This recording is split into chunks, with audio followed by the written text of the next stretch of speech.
All right, we hope so. Okay. First thing is I'll ask for a motion to approve the minutes from our August 6, 2020 meeting. So moved. Second. Any discussion? Hearing none, please call the roll. Commissioner Sereno? Yes. Commissioner Young? Here. And I am yes. Okay, thank you very much. Do we have any old business? Okay, then we'll go directly to our investment review and our new business segment. And Eileen, come on up to the podium. Okay, thank you. Well, thank you, and good morning. Good morning. On this beautiful fall day. Hard to believe 2020 is almost over. It's been an interesting year, to say the least. But that being said, with the material that we have in front of us, we just reiterated the announcements, that the Federal Reserve had made coming into the pandemic, the economic fallout from the crisis, and those programs remain in place. We've not seen a widespread usage of them, which is, I think, a good sign in that it means that the financial markets continue to function smoothly, and the flow of credit to business and consumers has been uninterrupted as well. And we contrast this to some of the hiccups that were experienced during the housing crisis. But one of the things that the Fed has really reiterated is, really what are they looking at and what are we looking at to judge the health of the economy and the eventual return to normal. As we know, the lockdowns have created significant damage to economically to the U.S. economy, as well as to the global picture. And as progress was being made on addressing the virus, and economies and countries are starting to reopen and then re-lock down their economic engines. One of the pieces that we are looking at that gives us an idea of really how this is impacting the U.S. economy is looking at the jobs number, because the Fed has made it very clear that they would like to see the unemployment rate return back to pre-pandemic levels, which was 3.5%, currently at 7.9%. And they would also additionally not only like to see a low unemployment rate again, but also like to see employment opportunities be available to both higher tier wage earners and lower tier wage earners, because as we have seen here during this pandemic, the lower wage labor portions of the labor force have been disproportionately hurt from this. So one of the statistics that we look at is the initial jobless claims. And initial jobless claims gives us an indication of businesses laying off people, and so getting an idea of what that trend has been. And as we can see, looking at the initial jobless claims, the trend has improved clearly from when the initial lockdowns took place, but the level of initial jobless claims is still well above pre-pandemic levels. We're still seeing between 750,000 and 1 million folks each week who have to file for initial unemployment insurance, and we compare that to pre-pandemic when those numbers were around 250,000 individuals per year. If I could just comment on the employment issue here. In Lake County, we have almost 2,000 manufacturing job openings. Yeah. Today, 2,000 just in the manufacturing sector. I had reports, and I had a discussion with a constituent yesterday who was trying to get home health care support for a partially disabled individual. And after going around to several companies to try to get that support, they all complain that they can't get people because the people are doing better continuing on unemployment. So not only, and these people are in the unemployment numbers, right? Right. So it's inflating the unemployment numbers, and it's hurting businesses who are trying to get people to come back. And in the case of home health care services, right, to the discussion yesterday, it's hurting people who need assistance in their homes, who's and the companies that they've contracted with cannot find people. And in light of the even though the unemployment number has right, gone down quite a bit from where it was at its peak, I mean, it's a conundrum. Yes. That we better figure out how to solve. And I don't think this is limited to Lake County at all. Right. And, you raise a very good point, and I think conundrum is certainly the best way to describe it because, on the one hand, there's a desire to help people, but on the other hand, does it create a disincentive for them to take a longer-term view of their, employment situation? And, yeah, we are seeing that, throughout the country. You're right, it's not limited to Lake County. It's bad policy. I understand why the $600 was something to absorb the shockwave that we had in March, but it is a disincentive for people to come back to work. And human nature is if you can make more sitting home, a lot of people will take that. Right. And Yes. and it's hurting our economy, and it's hurting families who need people at those job levels. Right, particularly right in the healthcare side. Yeah. Yeah. Okay, sorry to get you off track there. No, that's okay. Sometimes- I mean, those are very good points. Sometimes getting through an election cycle can cure a multitude of ills. Well, let's hope so. I think that's mainly a political, Okay, so we're 18 Decision. days away from solving everything. I believe. Okay, that's that- great On that to hear. particular, you Not soon enough for me. brought up a particular issue. Yeah, exactly. No, you're right.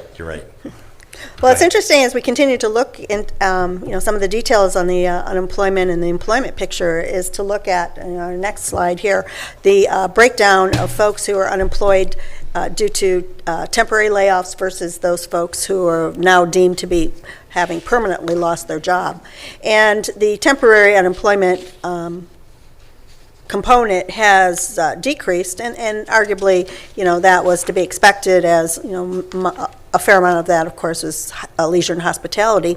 And as, those sectors have, opened up to some degree, folks were able to go back to work. But the concerning factor is looking at that growth in the folks who are unemployed that are considered to have permanently lost their job. So certainly, that statistic, as we look at it and as the Fed looks at it, raises some concerns as it relates to some of the longer-term damage that may be borne in the labor market, in the economy, as a result of, the actions that have been taken to deal with the pandemic and the like. So this is clearly something that we think raises some concerns and certainly could contribute to recovery being slower than what everyone would hope in view of, at some point when we do have a vaccine that's effective and readily administered and the like. But there still has now been, due to lapse of time, some longer lasting damage to the U.S. economy. Well, and we still have California and New York largely shut down. Right. And that's like a couple of countries, effectively, that is still, and so when you consider that, the recovery is actually going pretty good. Right. When you consider that those two states are virtually shut down. And their GDP contribution is significant. Right. Yeah, we've seen, strength in some areas of the economy. The housing market, of course, has been very strong, construction and the like. Consumer confidence actually has improved. But then when we look at some of the other components, particularly in the leisure and hospitality, those just have not recovered. The airline industry, of course, which is a big contributor as well, to economic activity, has just been rather decimated. Eileen, is real estate, the way you guys look at it, is real estate defaults the biggest elephant in the room for next year that there's concern over? Yeah, that is certainly a concern because in view of the stopping of the foreclosures and the like, I can think of the term there. Forbearance. Forbearance, yes. Forbearance, foreclosure. Yes, that, right, that certainly is kind of kicking that can potentially, down the road. And so clearly, right, once those forbearances are lifted and, anyone who is, whether it's a bank, a mortgage company or the like, they, it's in their best interest from a business perspective to, if they have a loan, to get repaid at some point. And so, yeah, that is clearly a big risk. I think another component that is a big risk is what's happening in the commercial real estate market, due to, of course, this transition of, more folks working from home, working remotely, and companies have begun to realize that there are some productivity gains and the like to be realized from that. It's questioning perhaps their need for their current office space. And so, we would anticipate, that will be another questionable area as it relates to once things kind of go back to normal, that won't return necessarily to normal. Now, on the next slide, we also talked about, and I know we had talked briefly about this last quarter, was what's happening from the kind of structural shift also in the consumer and businesses moving to e-commerce. And as we can see on the next slide here, we have seen a significant growth in what we call the penetration of e-commerce. So this is the percentage of activity that is being done electronically. So whether it's the Amazons or the online buying or what have you, that has escalated as a result of the pandemic. And we that's think a structural economic change. Yes. That is not going to reverse. Yep. That is exactly what our thoughts are as well. And unfortunately, as we discussed last time, that creates a real challenge for folks that rely upon a brick and mortar presence, to sell their products and the like. And so consequently, they're put in a position where they either have to shift their business structure and be able to compete in e-commerce world, or, unfortunately, probably see be a rather detriment to their sales if they don't. I can see why it's increased so dramatically, but do you expect it to, I expect it to say higher than it was before, certainly. Right. Significantly higher, but do you expect to see that kind of change moving far into the future? Or when the pandemic ends, when we actually have a vaccine that can be administered readily and efficiently and all that sort of thing, do you expect that to begin to stabilize, to go down a bit, or? We would expect it to, if not, we certainly expect it to stabilize, but we would also anticipate that it will continue to grow, but not at the growth rate that it has this year. Because clearly when we look even at over the past decade, there has been a growth each year. It's just not been as significant. And so basically when we look at the growth that we've experienced in 2020, it's rather, at the previous path and pace of penetration, it would have taken about a decade to get to where we are today. And that has now happened in a year. It'll slow down a little bit, because when people feel like it can go out more, particularly those of us in the higher end of the age spectrum, there'll be more traditional retail visits and that sort of thing. But I think it's a structural change that is going to be, it's accelerated what was going at a slower pace. Yes, absolutely. So in view of, this kind of new world that we're currently living in and that we anticipate to have some carryover, going forward, the Federal Reserve, of course, when they meet and on a quarterly basis, they do issue an update to their forecast, and that's reflected in their dot plot. And this is a forecast of where the Federal Reserve believes is the appropriate level of the overnight Fed funds target at the end of each year.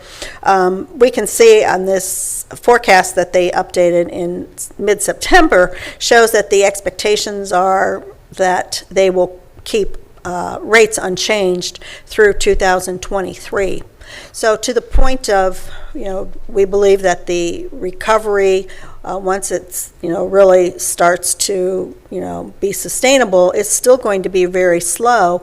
And the Federal Reserve has made a commitment to the marketplace that their intent is to not do anything that would, in essence, derail any recovery. And of course, their tools that they have are through interest rates. And so by keeping interest rates low, they feel that this will provide the economy time to really heal fully, and not only heal, but also from the labor market standpoint, create opportunities for all participants in the labor market, to be employed should they choose. And then additionally, the Federal Reserve would also like to see some upward movement in inflation. They did tweak their outlook or their approach to inflation at their September meeting to the point of, well, let's kind of step back. We know that they have a target of 2% for core inflation. That excludes the volatile food and energy components. But with a 2% target, the thoughts were, well, once inflation hits 2%, or goes through 2%, then that would be a trigger for the Fed to raise interest rates.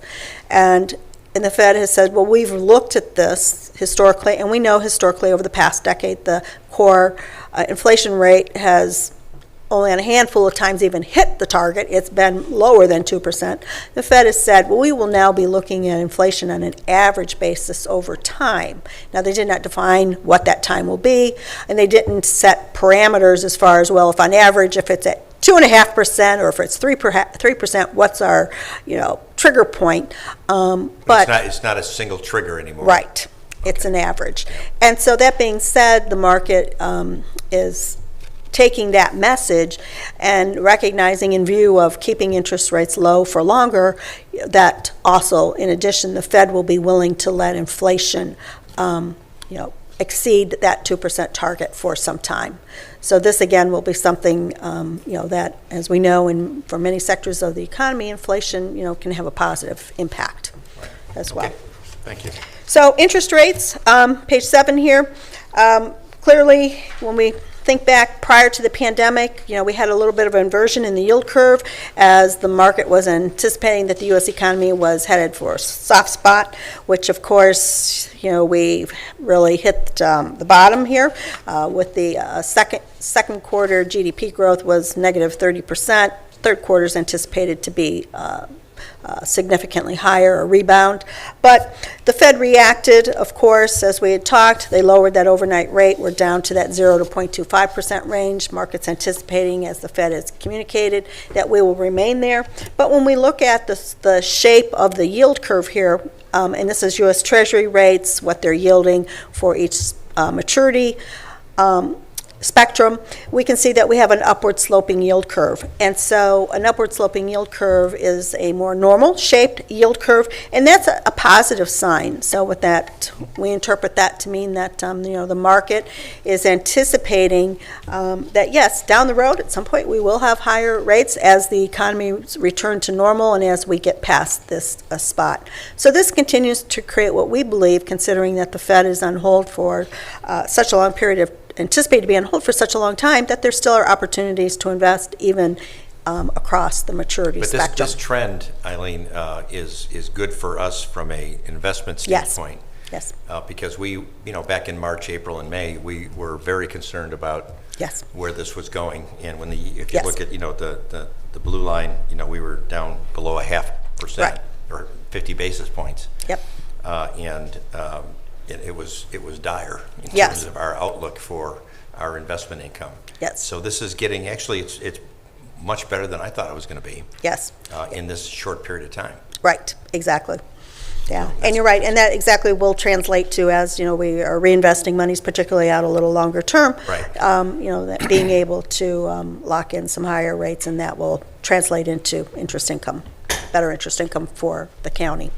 As Commissioner Serino was saying earlier about New York and California being, what part do they play in this? Their shutdowns. Right. I mean, what is it? I've heard each of those economies is something like in the top 10 in the world, I believe, right? Yeah, they're up there. The standalone economies are the top 10 of all world economies compared to Germany. I think California's 13. Is it? Oh, Number 13. Yeah. Okay, then New York's probably a little bit under that. Yeah. Top 20 probably. So if they were indeed operating like Ohio is, how do you think this would look then? Well, I think, if those economies were able to feel comfortable to reopen, and, the folks were, able to return to an increased level of economic activity, that would certainly feed into perhaps the increased inflation as would therefore be higher demand for goods and services. Certainly as folks go back to driving, that could have an impact on things like the price of oil, which could translate into the price of gas, which we know oil has, just is at, quite low levels, barely around $40 per barrel, which of course is negatively impacting the fracking industry as well. And then, of course, the other point too is as we have increased economic activity, as things return to normal, as folks are able to return to their jobs, as new businesses are created, which hires new workers and the like, then that could start to paint a picture where, with the Federal Reserve indicating that, they'll be on hold through 2023, they could modify that forecast. Because again, that's a forecast, and that could change. And in addition to the fact that the market could start to anticipate that things could return to more normal levels faster. And so we could see some upward shift in interest rates, upward movement in interest rates.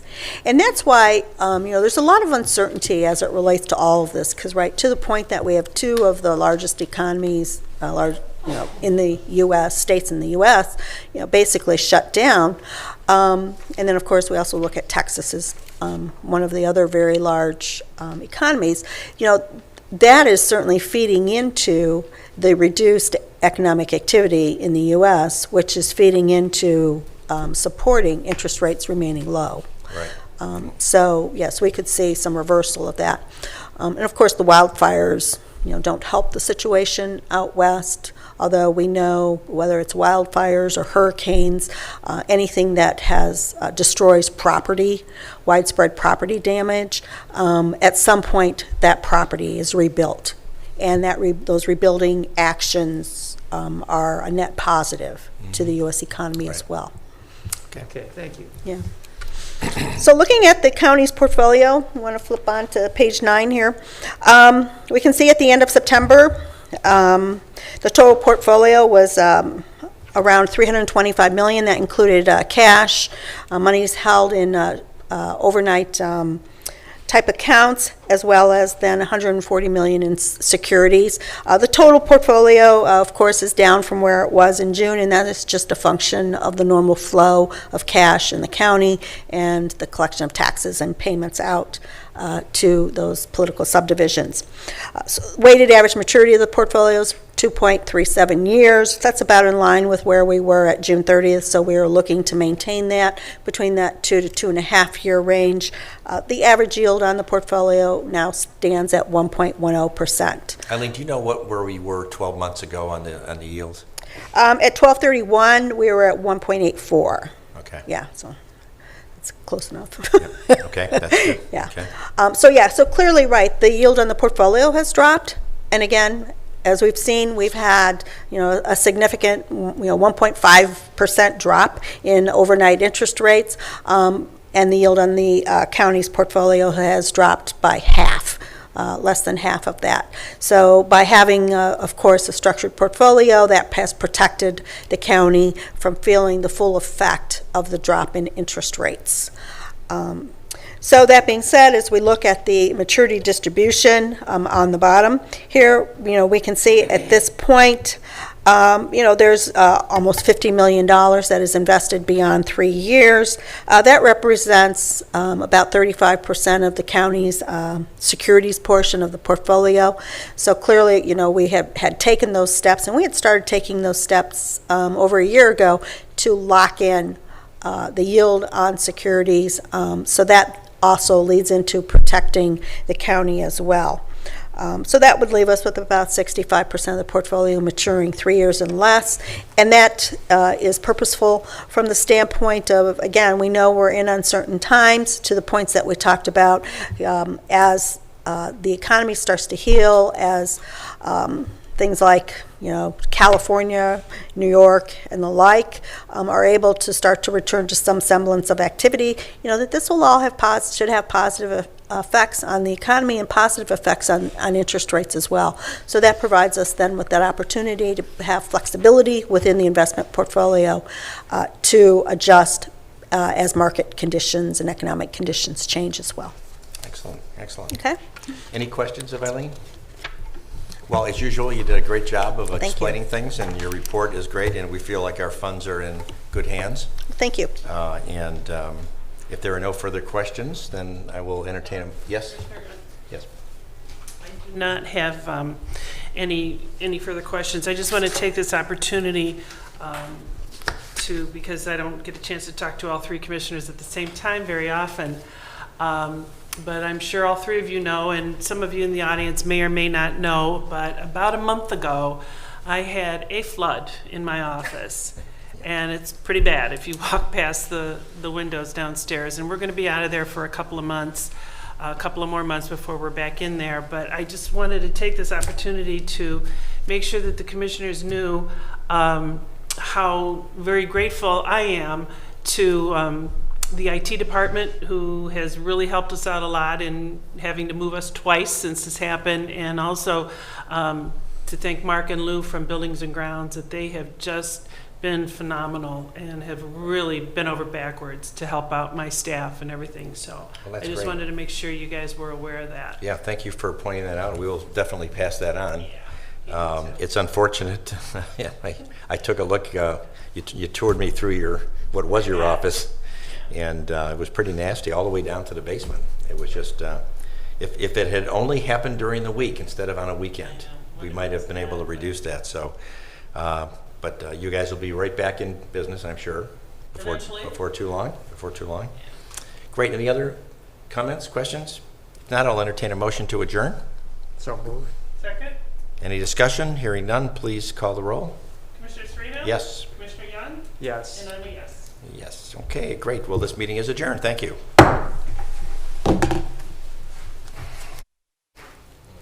Thank you again.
Okay, moving into our commissioner meeting. This is the 39th meeting of the Board of Lake County Commissioners. Would all those who are willing and able please rise and join me in the Pledge of Allegiance to the flag of our country.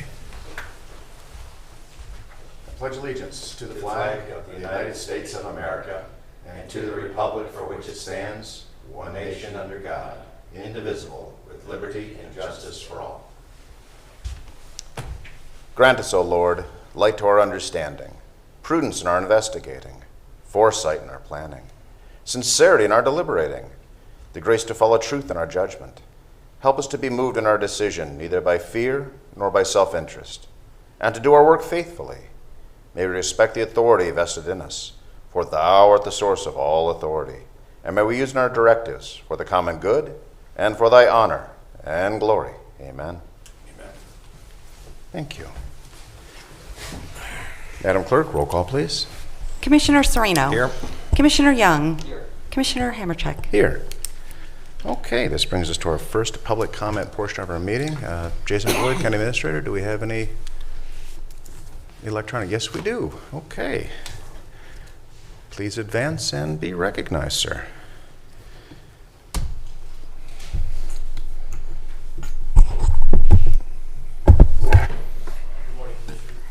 Good morning, Commissioners. Yeah, we do have one public comment submitted digitally today, which, as you recall, with COVID, we do take public comments. This one's from Joey Tomsic at the Council on Aging. Dear Board of Commissioners, I am grateful for the continued support you've provided to the Council on Aging, helping us serve seniors in our community. Most recently, your assistance to support the mailing of the Bridge newspaper to over 53,000 senior households throughout the county. This paper helps connect isolated seniors to valuable resources and supports that are available while senior centers remain closed. Because of this dedication and hard work of staff, volunteers, and board, we've been able to respond effectively to our community, designing and adopting a new operating model that is innovative, successful, safe, and adaptable. Because of these efforts, which were put in place early on, we've been able to consistently serve an ever-increasing number of seniors in Lake County. We've seen a tremendous support from the Lake County community in serving these seniors during this time as well. Organizations and businesses have donated supplies and food and have arranged community giving opportunities to help seniors in need, and I thank all of them. I want to remind Lake County that we are here to help families, caregivers, seniors through this, and encourage any senior in the county who needs a hand to give us a buzz. Sincerely, Joseph Tomsic. Excellent. Thank you for sharing that. Any comments on that, gentlemen? You're welcome, Joey. We're happy to do it. Indeed. No, worthy, worthwhile effort, and again, another example of a Lake County agency setting a standard. Okay, do we have anyone in the audience who wishes to address the board at this time? None being observed. Moving on to the agenda, Madam Clerk. In the engineer's office, resolution approving plans and specifications for Fairway Pines subdivision, Phase 3A in Painesville Township. Move for the adoption? Discussion.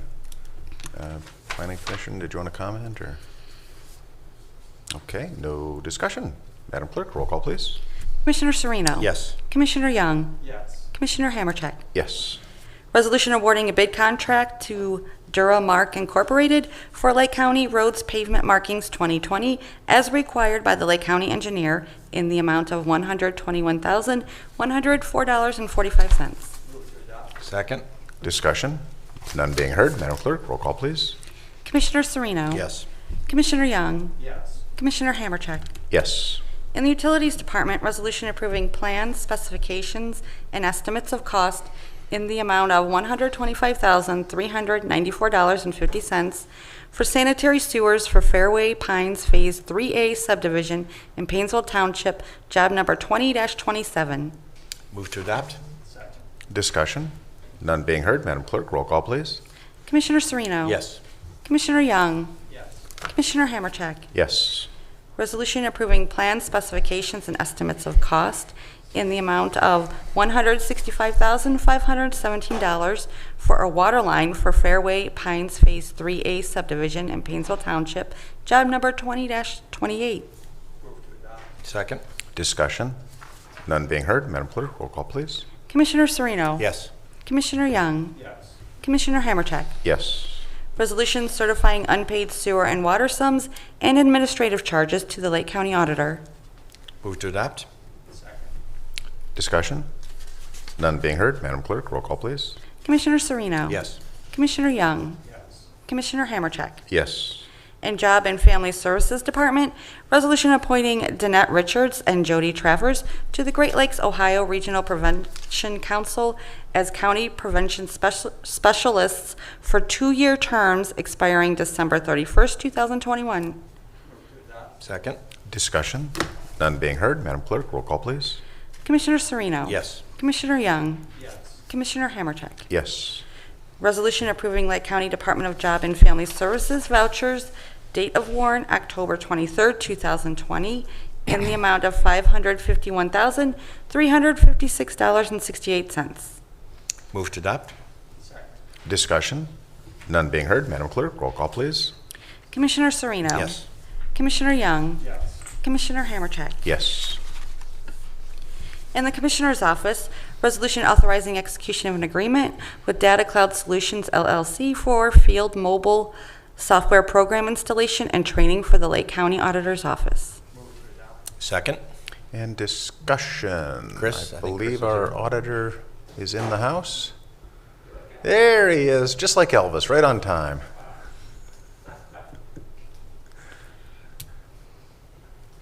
Welcome.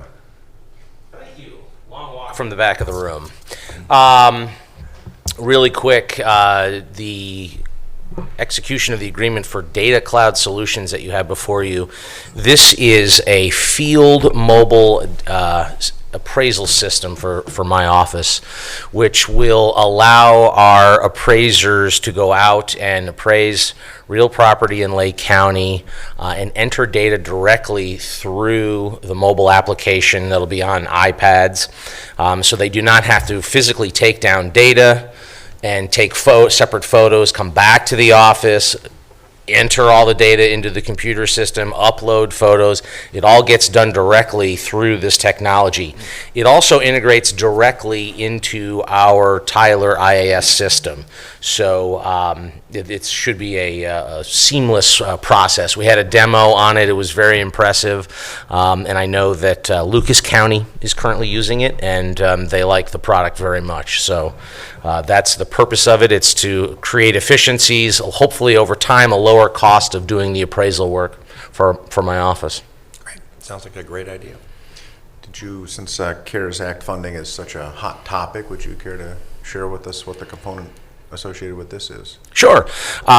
We are looking at it as a CARES Act expenditure because it'll allow the field appraisers to have less interaction with the public, not have to go bother a homeowner. Even one of the unique functions of the software is that they can take a photo on the iPad itself of the property in question, and it will automatically measure the house, your shed, the patio, the deck. It'll map it all out and upload that. So you don't have to go to a property owner, at a new construction and say, hey, can I get access to your backyard, that sort of thing.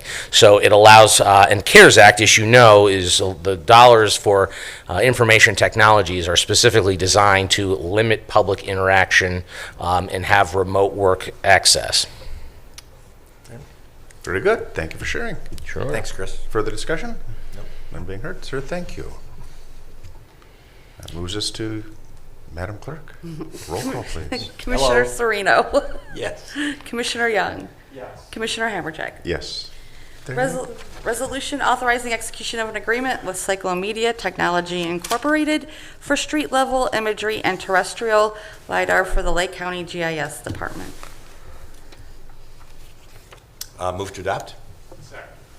Discussion. Why, Auditor Galloway, would you have something you care to contribute, sir? Thank you, Mr. President. I'll be putting on my GIS board chair hat for this portion.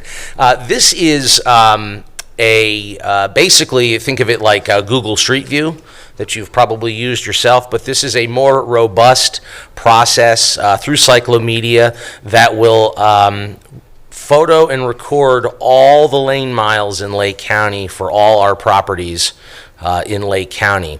And this is actually something that will be used not only by the GIS department, but my office, because it'll also be able to be loaded up into the aforementioned software, as well as our auditors' websites. When you go and you look at our website and you want to look at your property, that will also be available. In addition, our utilities department will be able to use it, as will our sheriff, because it will integrate with the IAS world that he is implementing. So if you have a situation and there's perhaps a call at a location, a dispatcher will be able to go in and look at a property and relay potential information to responding deputies. So it's going to be used by a number of our county agencies, as well as the public, and our local communities can also use it for their own purposes. So it's going to be a really a great tool. I know GIS a couple years ago tried to do this on their own, and technical issues, and as well as the camera and quality of resolution was just not there.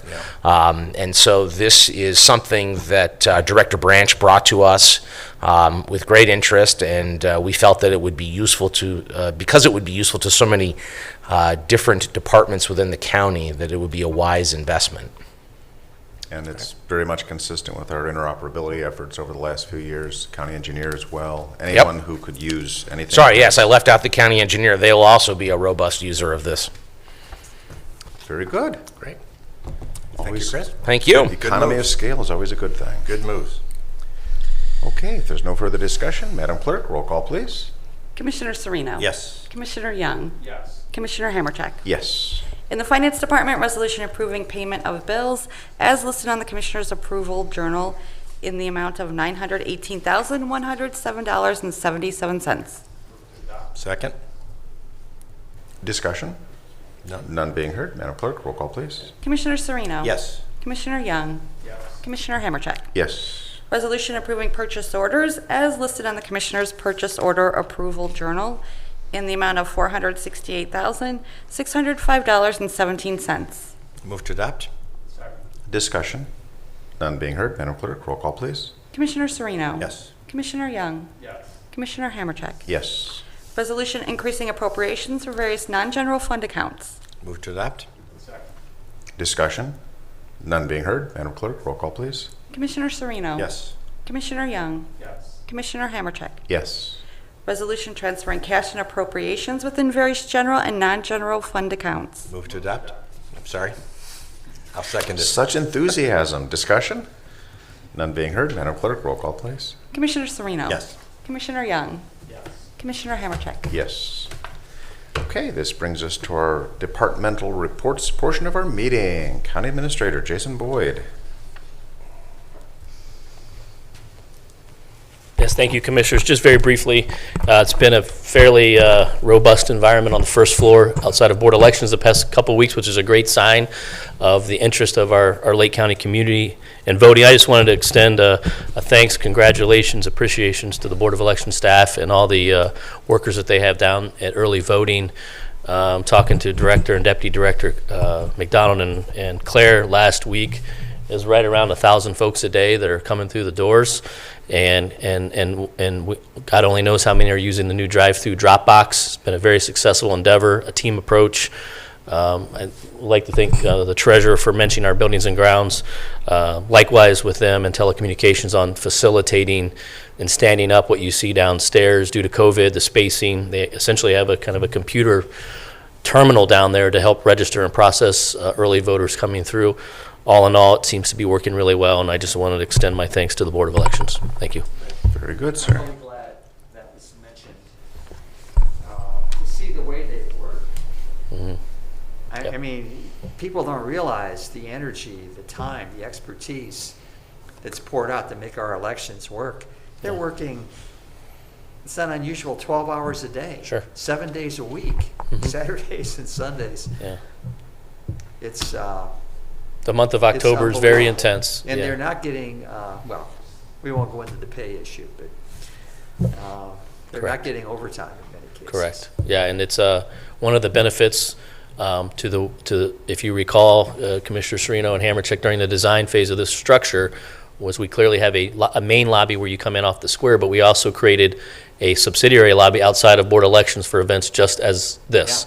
Yeah, I don't know how we would have done it without Yes, having that you know, space. so it seems to be working quite well. So I just want to, thank the efforts of the planning stage of this, and it's reaping the reward. So, thank you. Indeed, thank you. Yep. Okay, Madam Clerk. Yes, I just wanted to mention that the next Commissioners' meeting is going to be on Thursday, October 22nd, 10 a.m. Thank you. Very good. And legal. No reports, Commissioner. Thank you, sir. Okay, this moves on to the old business portion of our meeting. Do we have any old business coming before the board? No, sir. Just give a quick update. County Commissioners Association, there continues to be the movement towards what's commonly referred to as jails funding, but the whole new approach as far as shifting from the incarceration model to more rehabilitation, more addressing the needs of the community. Very closely is aligning with the philosophies of our Sheriff Liam Bruno. Very knowledgeable in the area of jail administration, considering that's what he had done so well for so many years. But the number of electeds are starting to get it, and the state is taking a serious look at being able to render assistance back to county. So that's a very hot topic, and definitely an effort being brought forward. Jobs, Economic Development, Infrastructure, the JEDI Committee, obviously pushing forward with models of how and what is going to be best practice as far as recovery. Again, I'm proud to say Lake County is being looked to as one of those models, and that is a key component to the legislative agenda. Again, recently, in recent weeks, Commissioner Young and I were on a virtual meeting, the metropolitan counties, making sure that the interests of although we are one of the we're the 11th largest, that we don't get swept aside by the 10 largest, making sure that our interests and the people of Lake County are well protected, so and considered in future discussions. With that, if there's no other old business, moving on to new business. Okay, I've got a couple of guests in the room today. We have Deacon Jones and Bishop Maribel, both members of the executive committee for the Lake County branch of the NAACP, and both founding members of Begin the Conversation. I am also honored to be an active member with Begin the Conversation.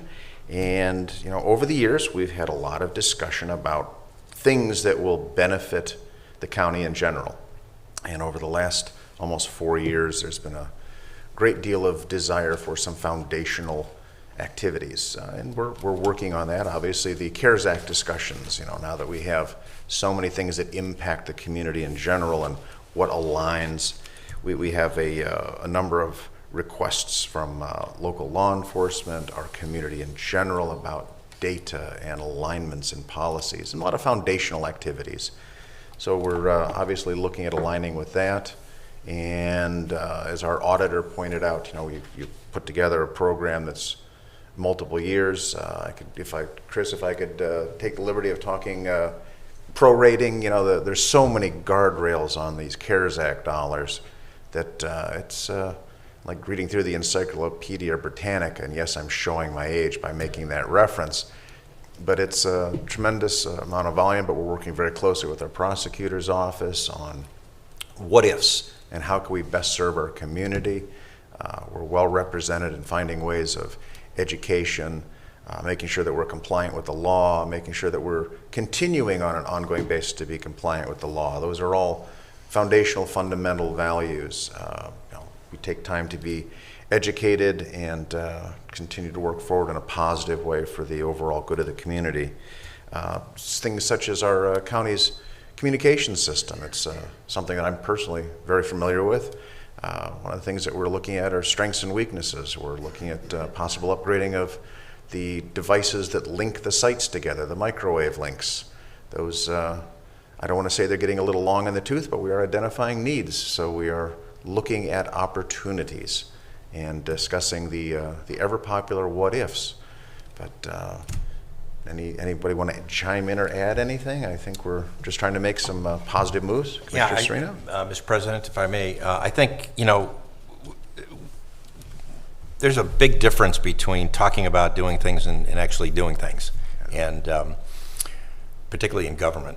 And I think the kind of project or series of projects that we're going to have more definition to, you know, in the very near future, are really designed to make the delivery of protecting our community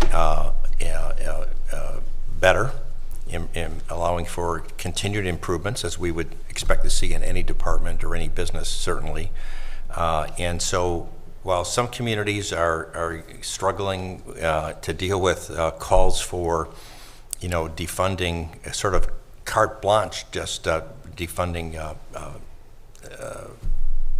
any kind of services that the police or other first responders deal with, you know, without regard to the impact on the community. Our interest is in finding ways that we can cooperate with members of the community, such as we have here as guests today, to make sure that the idea of protecting our community and at the same time allowing our citizens to exercise their First Amendment rights in the right way, that happens, and it happens unilaterally around the county. And so we're looking at, in our role as county commissioners, is to look out for the county, even though we have political subdivisions that have their own authorities by revised code, certainly, with home rule, but we can certainly assist them, work with them, and coordinate with them. And I think we're really headed down the right direction of actually doing something to improve the services that we offer to the community. I'm very much looking forward to rolling those out very shortly. Thank you, Mr. President. Indeed, and I think it's fair to say that Chief Waterman, Paynesville, has been very helpful at giving us an example of a functioning system that their city is utilizing as sort of a model to take a look at what are the benefits and what is the sustainability. And that's one of the things where having community input's been so important to us, and we take those requests and thoughts very seriously. So with that, Commissioner Young, anything you care to answer? No, I'm excited to see the final product and see ideas implemented. Ideas that can really move Painesville and Lake County forward. Very good. And gentlemen, anything you wanted to add, or I just appreciate your ongoing support. Please, Bishop. Oh, if you want to step up to the mic, our viewing audience, they won't be able to hear you from the. Thank you.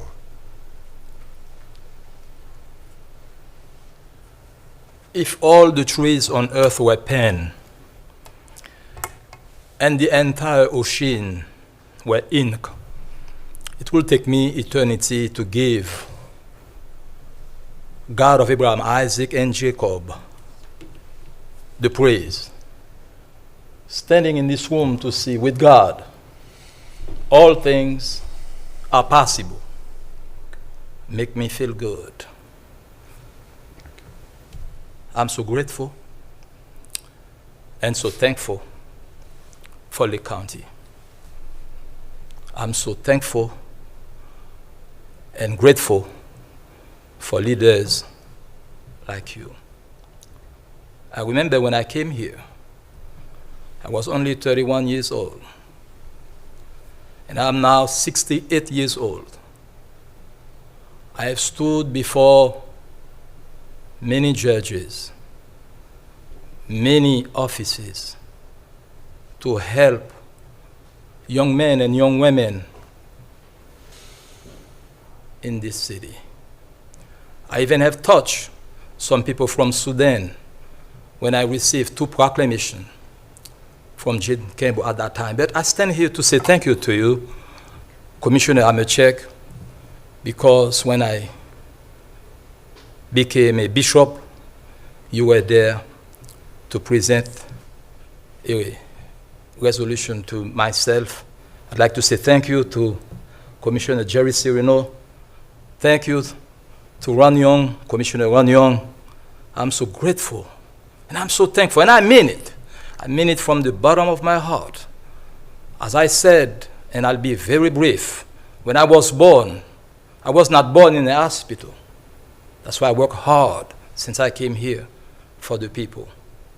My mother was moving from one city to another city, and that's right by the side of the road I received birth.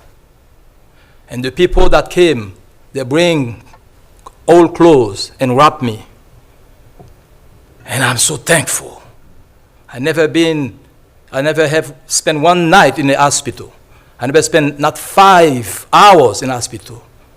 And I'm so thankful. With no medicine, it's a great country, it's great America. I came from a land where 10 million souls that have been bound by poverty, ignorance, and depression. But this country has helped all the other countries. Even when people, whatever they say, everybody wants to come to America. America, the land of opportunity. America, a great land. There will never be a land like America. This land is from the Lord, and you are from God. And I praise you, and I praise your office, and I praise Lake County, and I praise the United States of America. Thank you. Thank you. Bless you. Thank you, Bishop. Deacon.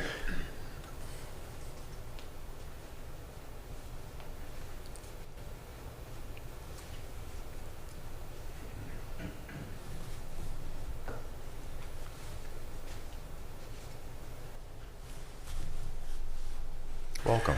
To the commissioners, I feel extremely fortunate to be in this county and this city at this time, to having you people running this county, absolutely, totally, because of the fact that when I first, my last 2.5, 3 years in the military was here, okay? As a Connecticut site, some may not know, we had real live nuclear missiles here in Painesville. So But when I came here, I had a family of a wife and daughter, and military people had mobile homes.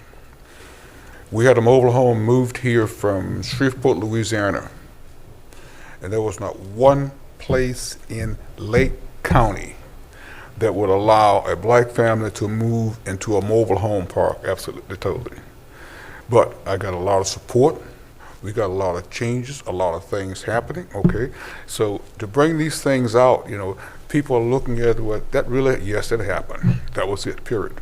But the thing about it is that this county has moved so far ahead until now I feel comfortable in calling on any of the elected officials, anybody, anywhere, all right, for services, whatever we need, we get, okay? I feel comfortable in that, and in the education community here, we feel comfortable also because of the fact that we're making a lot of changes. A lot of things have happened. Now, things don't happen overnight, but we are so thankful that they are happening. And with people like you gentlemen, people like the administrative side of this county and this city, we continue on. We're going to continue on moving ahead. And I thank God for being able to stand here among you commissioners and just thank you and thank you and thank you. Thank you. Thank you, Deacon. Well, very good. If there's no other... Mr. President? Sir. I just have to say that, you know, being a first-generation American, to hear the bishop talk about this country and, you know, how blessed you feel for being, excuse me, for being here, and that it's the country that everybody wants to come to, and it's just very heartwarming because we clearly, you know, the United States of America is not a perfect country. There have been mistakes in the past. There have been, as Deacon just pointed out, there were times when things were not so welcoming here, and that was terrible. But we have to look at the history and how have things moved from that point in time, instead of dwelling on the bad things that were happening at that point, which in fact they were bad and totally unjustified, but they happened. We have to look at the continuum and see, okay, how have we improved in that time? And as you both have pointed out in different ways, it's that improvement that we should be proud of. And we're still not perfect, and we're probably never going, we all know when we will realize perfection, and it's not in this world. But we have to strive for that and strive to make our communities better and safer and make sure that opportunities abound for everybody. That is what makes this country great. So dwelling on the things of the past, I mean, it's our history, we have to know they happened, but we certainly don't need to dwell on them, and it's not going to serve the purpose of propelling us in the future. So I very much appreciate both of you coming. Our community, likewise, is great and fortunate to have you here as leaders in your community. And I appreciate the comments you made, and we appreciate you coming here today. Thank you, Mr. President. Indeed, thank you. Okay, moving on to our second public comment portion. No, Jason, we got any? Nothing? Okay. All right, well, with that, we are at the conclusion of our meeting. I will entertain a motion for adjournment. So moved. Second? Discussion? None being heard. Madam Clerk, roll call, please. Commissioner Serino? Yes. Commissioner